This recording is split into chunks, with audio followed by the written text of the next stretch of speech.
Andy, looked like Troy's athleticism gave you guys some problems and kind of looked like created some opportunities for them in getting to the rim. I agree. I thought, honestly, we were a little concerned. I thought we started the game well, got out of the gate good. We're up 7-9, and then just gave it to them 2 or 3 times. Thank you. Gave it to them 2 or 3 times in a row off pressure. One time the ball just goes right through Moody's hands. Then we throw it to them for a layup, and all of a sudden it kind of gave them life.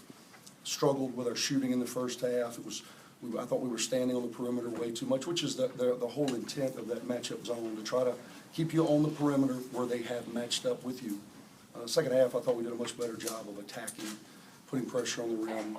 We would have finished a little higher percentage, which is unusual. Moody usually finishes all of those. And I couldn't tell if there was contact or not. I'll see that on film. But I thought the position in which we were getting shots in the second half was much better. And ultimately, we were able to get just enough stops. They shoot 54% in the second half, totally ridiculous. We were having, we were having trouble with the ball screen D. When we were getting them to miss, they were hurting us on the offensive glass. We've really been a solid rebounding team. The last couple of games it slipped. Some of it, I think, was what it happened to Cephas at the end of the game, and as a result, we didn't even know if he was going to, the end of the Memphis game, we didn't know if he was going to be available today until shoot-around. And so I tried to ease him into the rotation, and usually with him in there, we're a little more solid on the glass. But listen, at the end of the day, they don't say how, they say how many. So, we'll take our 7th in a row, and I'm just glad that we were able to close out Tad on the right note. Yeah, it's the obvious question, but it's the last game with Tad Smith. Now that we've made fun of it a lot, but when you look back, will you miss some of it? Well, I miss the fact that we've won 80% of our games in here. I will miss that. I hope that transfers over. It's not a bad number. We have made fun of the building for obvious reasons. It's easy to poke fun, but it has been very good home to Rebel basketball over the years. There's a lot of great moments that have come through this building, a lot of emotion spent, a lot of stress from this guy over the last 10 years. But it's hard for me to believe that the dream is now a reality, and we're really excited about taking the next step as a program.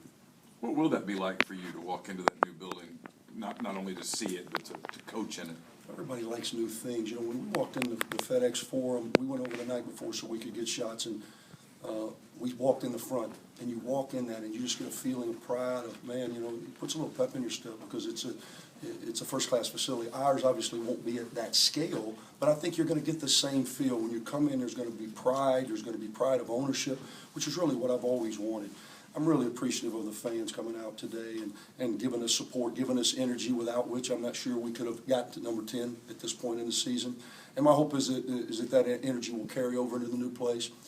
For the first time, we've created a game day experience that we've never been able to provide before in basketball. We have it in football, we have it in baseball, we have it in the other sports, but now we have it in basketball, and I know Rebel Nation is going to take ownership of that. When you were leaving Charleston, did you think this team would be 10-2?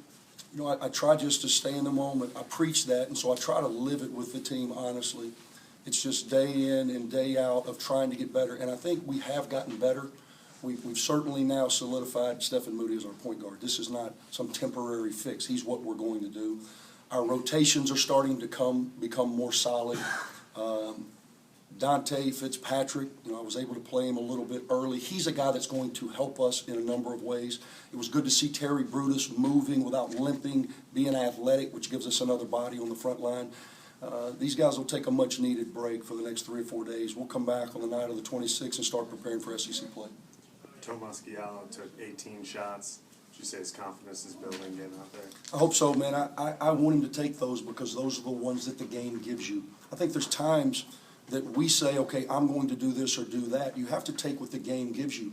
And when we put him in actions with Moody, the entire team's going to go with Moody. And so the play is to counter back. I thought he had clean looks. I was proud of the last one he made more so than any. He struggled. He made some early. He was 3 for 3 early. And then, let me do my math, he was 3 for 3, and then he made his last one. So he'd missed about 6 in a row. Therefore, it would have been easy for him just to pass up that shot. But he didn't. He knocked down a huge 3, which I think from that point forward we got momentum. Anything else? Thank you. Merry